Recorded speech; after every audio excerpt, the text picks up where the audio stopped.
Hey y'all, welcome to Murphy's Law Garage. Today, we get rid of this junk and put some good stuff.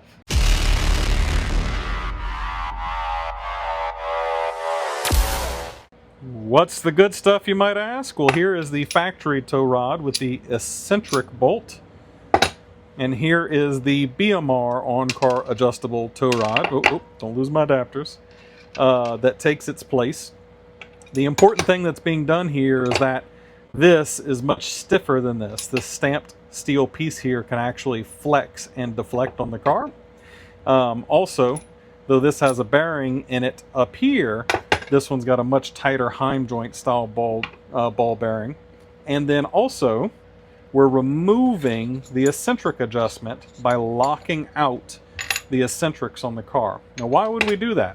Well, on a really violent launch, this eccentric bolt, no matter how tight you put it up until it snaps, on a violent launch and vibration can actually move and screw up your alignment adjustment.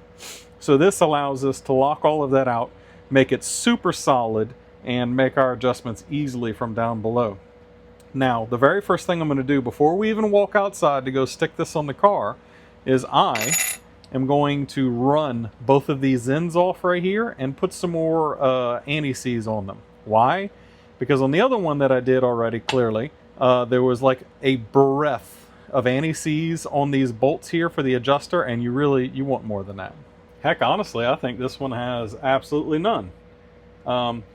You really want to make sure that these are lubricated well, because it's something that you're going to adjust a lot, and you don't want it to be difficult to do while on the car. So we're going to put the Tin Man stuff on here. And I'm going to be liberal right where the threads start so it carries it in. And you can see there I've got a little bit further up.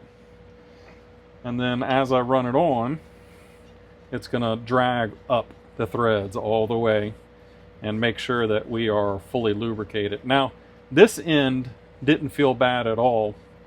It was actually the other end that has a really nasty tight spot. And on the other side that I did, whenever I put lube in it, the tight spot went away. So this guy right here, let's see, can I even get it to spin? I can't.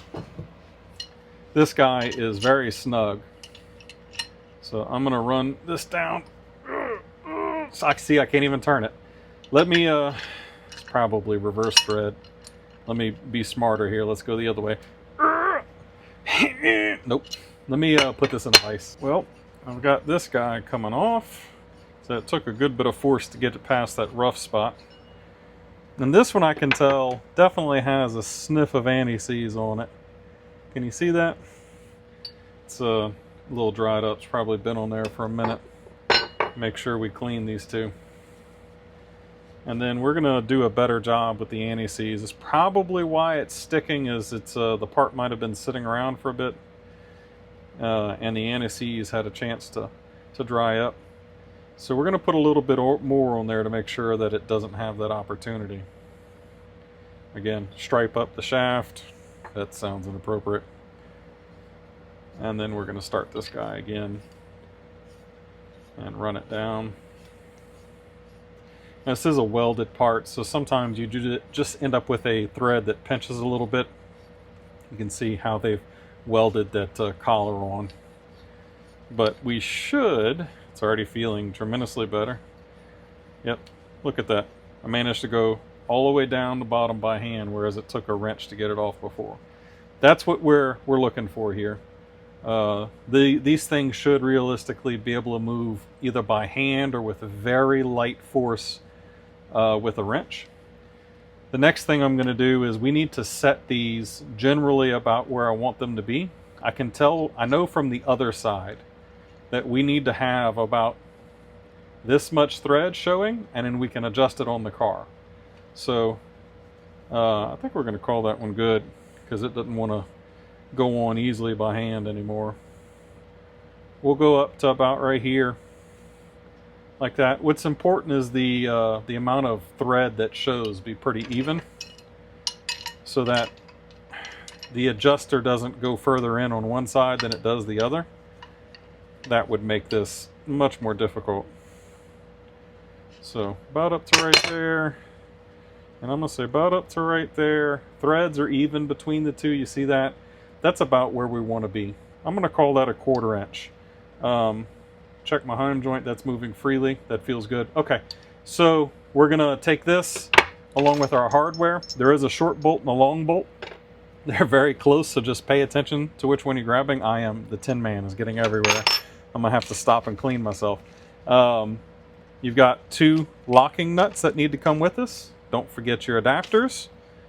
And we can go ahead and head out to the car. Oh, in our eccentric lockout. So let's head to the car. I'm going to show you. We need to take a couple of measurements. It's going to be super quick and easy to unbolt. Look at the Tin Man.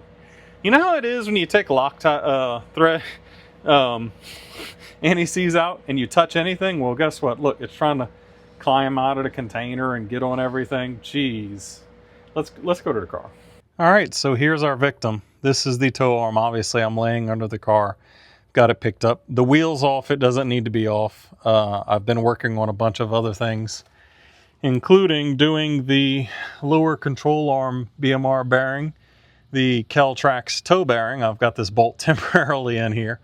But we need to take a measurement here so we can get an idea of exactly how long we need to return to. And it's not going to be perfect, but it'll be close enough for as far as our toe setting for our trip to the alignment shop. So I'm going to take a measurement from this flat here that's on the subframe to this bolster right here that's on the end of the knuckle. From here to here. And once I've got that measurement, I'm going to remember it. I'm going to write it down. Don't forget it. We're going to go ahead and take these bolts out right here and here. This is an 18 mil. And this appears to also be an 18 mil here. It is not captured, so you're going to need a wrench on both ends. And I'm going to bring you back once I've taken this measurement and I've pulled these bolts out, and I'm just going to pop the toe arm out. And just like that, the toe arm is out of our way. I'll throw that on the ground.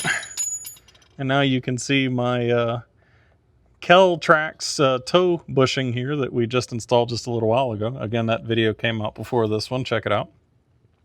Now we need to go ahead and get the toe arm set up in here. It's going to be difficult to show it on camera as I do it. So I'm just going to put it together and show you what it looks like and explain all the things. I'll tell you ahead of time, you're going to want to put the bolts facing this way, so back to front. And it's going to be a little difficult to sneak the bolt in for this one. But you got to kind of stay close to the control arm and get the toe bar at the right angle. Leave it loose on this end and do this end first, and then you'll be able to sneak that bolt in. You can see here the gusseted part of the bracket on the knuckle end is up top. I've got the bolt going through it. This is the shorter bolt, by the way, that goes through the bottom. And then up here, I have one of the eccentric lockouts on here. Now this eccentric lockout, let me move that out the way, ends up getting stuck between these 2 ridges here, and that helps hold it still. I can't quite get it there because I've got pressure on it right now. Same thing on this side. I've got another one of those plates right here, and that's going to get stuck between those 2 bumps to hold the eccentric steady. So like I said, make sure you get it between. I'm going to show you after. And then the other thing I'm going to show you is thick versus thin spacer right here. The thick spacer goes to the front of the car, thin spacer to the rear of the car. If I move over here, look, this one's done already. See, I'm pointing towards the rear of the car. Thin spacer, thick spacer. This is the long bolt. You can see here I've got the eccentric lockout plates in. You can see how they're stuck between those dimples. That's how we're going to put it. So I'm going to go ahead and get these 2 ends tightened down. I'm going to just go by like hand tight for now, and then we'll torque them after. And then after that, I'm going to show you how to make this adjustment. My measurement, by the way, ended up being 10.5 inches. And the one for the other side was slightly different. I'm actually going to choose to match them just out of personal preference so that the alignment shop has an even starting place. With both of these locking nuts backed off, I've got them all the way up to the adjuster. Now you have room to make adjustments. Now, like I said, mine is 10.5 inches. Rotating the nut towards you, which is actually righty-tighty as if you're screwing into this one. Rotating it this way towards you will bring them closer together. Away will spread them further apart. I've already got mine dialed in to exactly 10.5, or as close as it's going to get. And then I'm going to take these two locking nuts and I'm going to hold the flat here with one crescent wrench, and I'm going to grab this guy and I'm going to snug these up so that it can't move. Something I want to tell you is that you need to pay attention to the orientation, because these guys can move around. When you snug it up, make sure that this is in a neutral position as far as the hole, as well as this guy is not twisted too far left or right on the ball. You want it to be in a nice centered neutral position whenever you tighten it up. Back up top now. Now you can torque it from below. I'm just going to do it from up above for comfortability's sake. But these two guys here, you can see here I've got the factory torque spec written on the knuckle here at 129 foot-pounds. Unfortunately, BMR's instructions for this are broken on their website. This bolt is a slightly lesser grade than the one that went in there, and it's about the same size. 100 foot-pounds is plenty. I'm going to 100. That way I don't have to worry about hurting that bolt. But once you've got them torqued, you're done. So I'm going to torque it right now. My hair is wild. All right, anyway, so just like that, once you're torqued to 100 foot-pounds, make it the bar get back in neutral again. You'll see it'll wiggle around a bit. That's a good thing. It shouldn't be bound up. Put the bar back in a neutral position after you're done.